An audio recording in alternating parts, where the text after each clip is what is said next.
So here's some stuff that I'm going to be working with today. This is some freebie sub box my son got from his job. Go figure. So that's on a budget right there for sure. This one here is an amplifier. I had a whole bunch in my warehouse. These were on clearance. And this is an Orion Cobalt series, which is an entry level because this is an entry level video for the guy who just doesn't have a small fortune to spend on a car audio system. This I paid like 40, 50 bucks, something like that. So that's what he's going to get.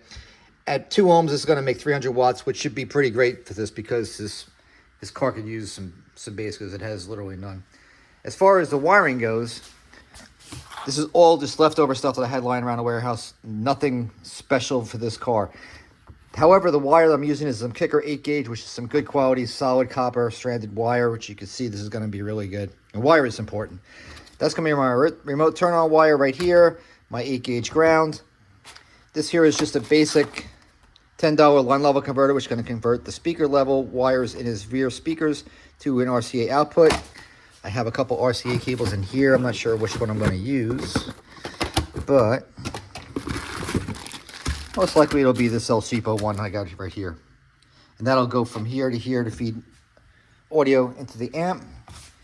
Here's his fuse. It's going to be a 40 amp.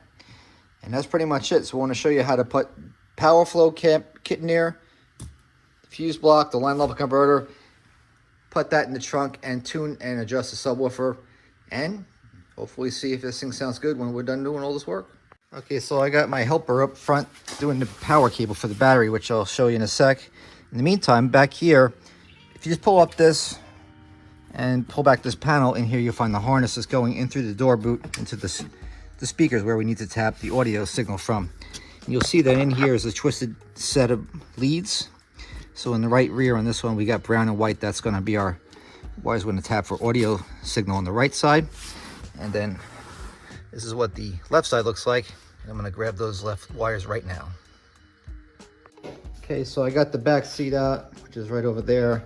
If you don't know how to take out a back seat, you just basically grab it right here, pull it up, straight out. Just held in there with pop clips. The left speaker wires in the Sonata were right there, black and white. The other side there was brown and white. So I'm going to run that passenger side down to the driver's side, straight down. I'm going to run it all together over here for my power, my remote turn-on lead, and my 2 speaker levels into the trunk area.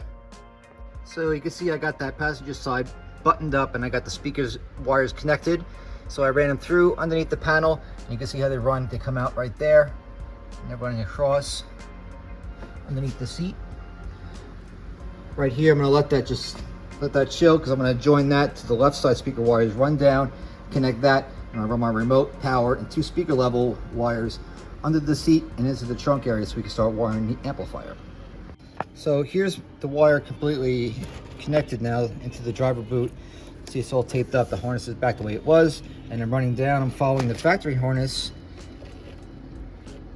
tapping onto the harness every 6 or 7 inches across down. So I'm going to match up these 2 speaker wires here like I showed you before. Let me show you how this power cable runs through the vehicle. So it's up behind that hood switch there, around this. It's hard to show you. Gosh, it's really hard. So there you go. Boop. It's going up, over, and you can see a hole that I added for the LED lights in this vehicle, but that left, there's already a factory grommet. So I just punched a hole through there and I went right through there for my power cable. Down. Running down through here, you want to leave it loose and you want to go on the inside, this side.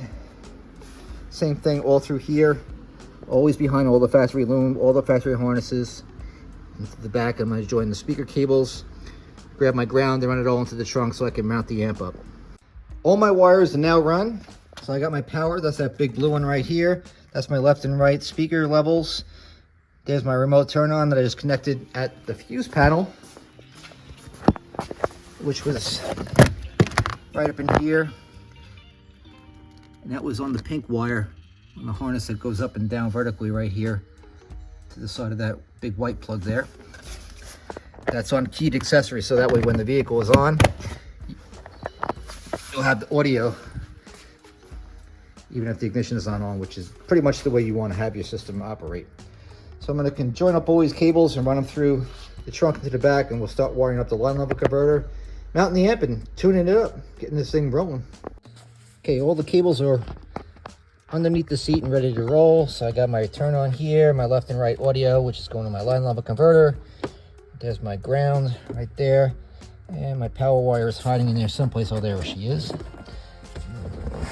Put that down, and here's everything.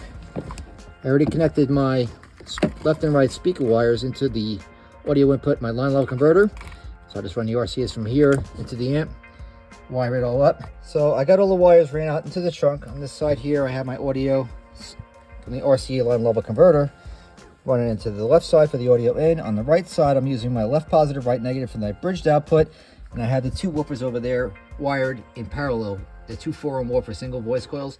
So that gives me a 2-ohm load, which will make this 300 watt amp run at peak efficiency. So we should get hopefully something out of this thing, get some good bumping action.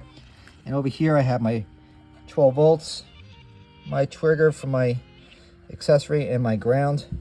That's pretty much it. Now we just have to connect power at the battery. With the battery under the hood, you can see he did a nice job. So he's got the AGU fuse holder, 40 amp because the amp runs on 30. We've got a nice kicker 8 gauge running through here.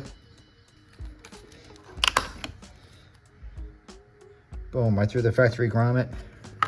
Once we get power, we can cut the key on. We can hear the boom boom. Well, he's up front goofing around. Let me show you that on this line level converter, there are adjustable gain inputs left and right. So keep that in mind when you're adjusting one of these for yourself. The ground output is for typically noise. And since these are just subs with audible distortion, I can't foresee any kind of engine whine coming out of here. But if we ever need it, we know it's there. As far as the amplifier controls and settings are concerned, let me talk to you about doing this because this is super important. You have your input for your RCA, which is self-explanatory.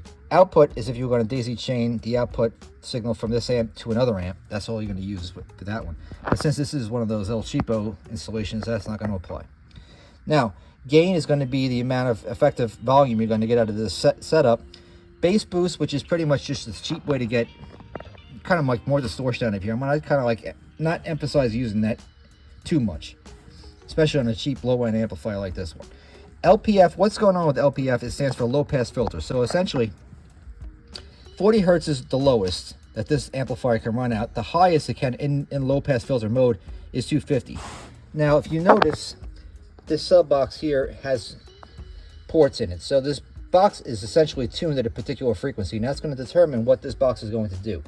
I don't even know what the hell this box is tuned to, but when we do turn it on, essentially, or initially, we're going to set it to 250 hertz high, the highest point, and turn it down until there's no difference in audio sound. So that way, we want to get the most highest frequency the box is tuned for its capabilities, but we don't want to go below that and then cut it off and give it too little, if that makes sense. Hopefully, that'll show up when we do the installation and test.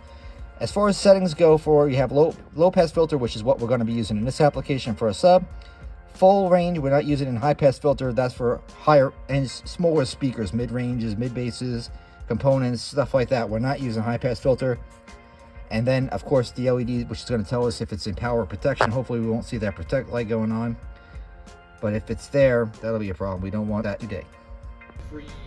So there's the amp, not mounted, but done and tuned up.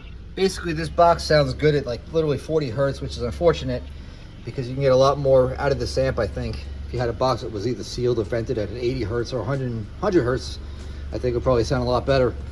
But man, 50 bucks and a first amp install, this thing's working just fine. I think you'll love it.